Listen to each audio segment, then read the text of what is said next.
నిత్య పూజలివివు నేరిచిననోహో ప్రత్యక్షమైనట్టి పరమాత్మునికి నిత్య పూజలివివో.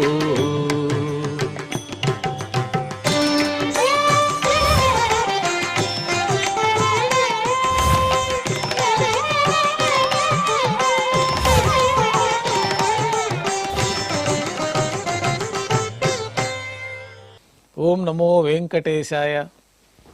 ఈరోజు శనివారము, శ్రీ క్రోధినామ సంవత్సరము, దక్షిణాయనము, హేమంత ఋతువు, మార్గశిర మాసము, శుక్లపక్షము, చతుర్దశి తిథి, రోహిణీ నక్షత్రము, డిసెంబర్ 14, 2024.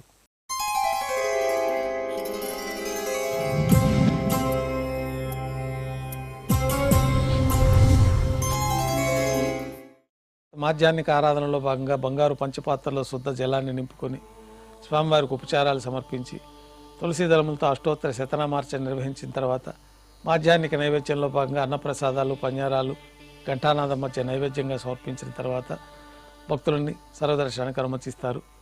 ఉభయ దేవేరులతో శ్రీ మలయప్ప స్వామివారు మేళతాళాలతో ఊరేగింపుగా విమాన ప్రదక్షిణంగా సంపంగి ప్రాకారంలో కల కళ్యాణ మండపానికి వేంచేస్తారు. కళ్యాణోత్సవం ప్రారంభమవుతుంది. పుణ్యాహవాచనము, అంకురార్పణ, రక్షాబంధనము, అగ్నిప్రతిష్ఠ, స్వామివారికి అమ్మవార్లకి కళ్యాణోత్సవం సందర్భంగా నూతన పట్టు వస్త్రాల సమర్పణ, మహాసంకల్ప పఠనం, మాంగళ్యాల ఆరాధనలో భాగంగా మాంగళ్యాలకు అభిషేకం, మాంగళ్యాలకు ఆరాధన జరిపి శ్రీవారి తరఫున మాంగళ్యాలను అమ్మవార్లకి సమర్పణ గావించి శ్రీవారికి అమ్మవార్లకి కర్పూర నీరాజనం సమర్పించి విశేషమైన హోమాలతో పూర్ణాహుతి పూర్తి అయిన తర్వాత మాలా పరివర్తనం అనే వైదిక కార్యక్రమాన్ని నిర్వహించి ఉభయ దేవేరుల్ని శ్రీవారి చెంతకు చేర్చి ఈ సందర్భంగా అక్షతారోపణ అనే వైదిక కార్యక్రమాన్ని నిర్వహించిన తర్వాత కర్పూర నీరాజనము, నైవేద్యము, తిరిగి కర్పూర నీరాజనంతో కళ్యాణోత్సవం పూర్తి అవుతుంది. కళ్యాణోత్సవ భక్తుల దర్శనం అనంతరం ఉభయ దేవేరులతో శ్రీ మలయప్ప స్వామివారు మేళతాళాలతో ఊరేగింపుగా ధ్వజస్తంభం వద్ద కల అద్దాల మండపానికి చేరుకుంటారు. వేదపారాయణ నడుమ ఊంజల సేవ నిర్వహించి కర్పూర నీరాజనంతో ఊంజల సేవ పూర్తి అవుతుంది. ఉభయ దేవేలతో శ్రీ మలయప్ప స్వామివారి వైభవోత్సవ మండపానికి వేంచేస్తారు. ఆర్జిత బ్రహ్మోత్సవంలో భాగంగా స్వర్ణ గరుడ వాహనం పైన శ్రీ మలయప్ప స్వామివారు వేంచేస్తారు. కర్పూర నీరాజనంతో గరుడ వాహన సేవ పూర్తి అవుతుంది. హనుమంత వాహనం పైన శ్రీ మలయప్ప స్వామివారు వేంచేస్తారు. కర్పూర నీరాజనంతో హనుమంత వాహన సేవ పూర్తి అవుతుంది. పెద్ద శేష వాహనం పైన శ్రీ మలయప్ప స్వామివారు వేంచేస్తారు. కర్పూర నీరాజనంతో పెద్ద శేష వాహన సేవ పూర్తి అవుతుంది. బంగారు తిరిచిపైన శ్రీ మలయప్ప స్వామివారు వేంచేస్తారు. ఉభయ దేవేలతో కలిపి శ్రీ మలయప్ప స్వామివారికి కర్పూర నీరాజన సమర్పణతోటి ఆర్జిత బ్రహ్మోత్సవం పూర్తి అవుతుంది. ఈరోజు సాయంకాలం రోహిణీ నక్షత్రం సందర్భంగా సాయం సంధ్య వేళలో 1000 దీపాలతో అలంకరించబడి ఉన్న సహస్ర దీపాలంకరణ సేవ మండపానికి కృష్ణస్వామివారు, రుక్మిణి అమ్మవారు వేంచేస్తారు.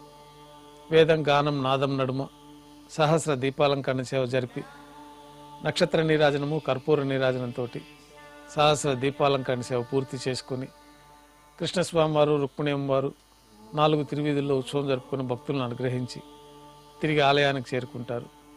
ఆలయంలో రోహిణి ఆస్థానం పూర్తి అయిన తర్వాత గర్భాలయంలో వేంచేస్తారు. వెంటనే రాత్రి తోమాల సేవ ప్రారంభమవుతుంది.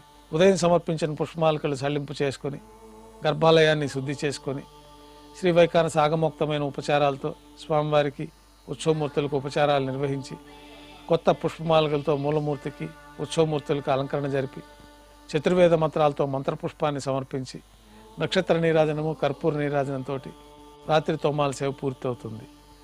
తులసీ దళములతో అష్టోత్తర శతనామార్చన నిర్వహించి కర్పూర నీరాజనంతో అష్టోత్తర శతనామార్చన పూర్తి అవుతుంది.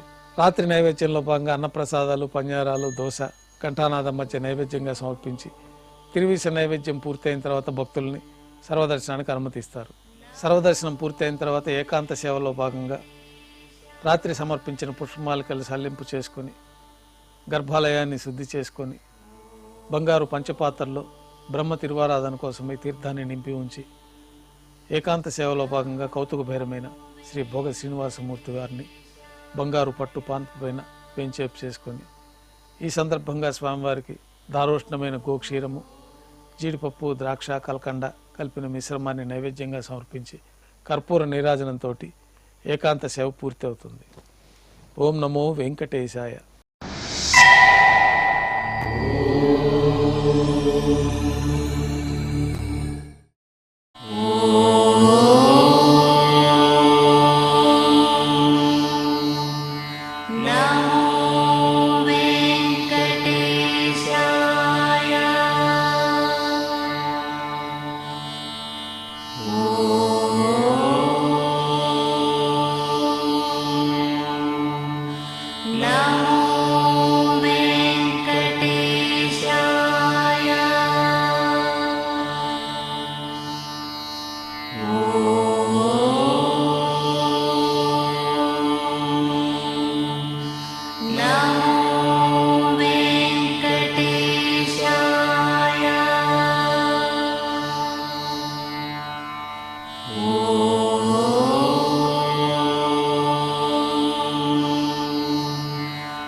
నమో